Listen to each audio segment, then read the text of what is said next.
हेर्नु साथीहरू, अब सुकुम्बासी बस्तीलाई विस्थापित गरेको होइन कि, अब यसलाई व्यवस्थित गर्न खोजिरहेको छ। हेर्नु सक्नुहुन्छ तपाईँहरूले, मजाले होर्डिङ बोर्ड राखेर पुरा काम सुरु भइसकेको छ तपाईँहरूको।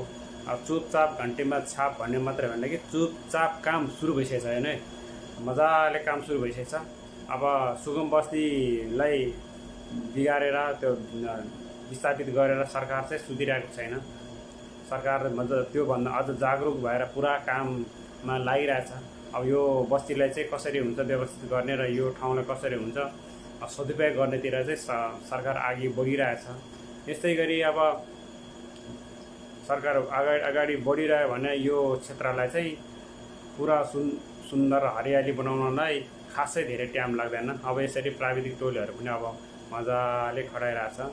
अब कामदारहरू पनि मजाले काम दिइरहेछन्। अब यस्तै भइहाल्यो भने पनि अब 1-1.5 वर्षमा यो ठाउँले राम्रो प्रगति चाहिँ गर्छ भन्ने अन्दाज गर्न सकिन्छ। हेर्नु सक्नुहुन्छ तपाईँहरू पनि।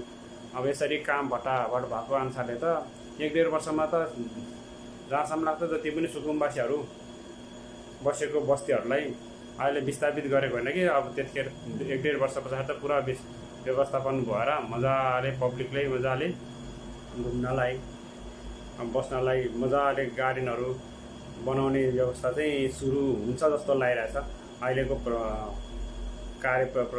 प्रगतिको विवरण अनुसार यसरी काम द्रुत गतिमा भइरहेछ।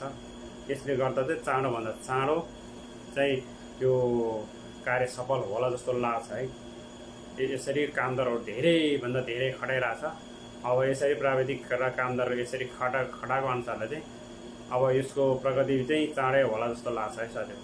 तपाईँलाई कस्तो लाग्छ यसो हेरेर कमेन्ट गर्नुहोला। कस्तो लाग्छ सेयर पनि गर्नुहोला जति सक्दो। अब यसरी नै सरकारले काम अगाडि बढायो भने, अहिलेको सरकारले काम अगाडि बढायो भने चाहिँ राम्रो हुने सङ्केत चाहिँ अहिले नै देखिसकेको छ है। ल साथीहरू।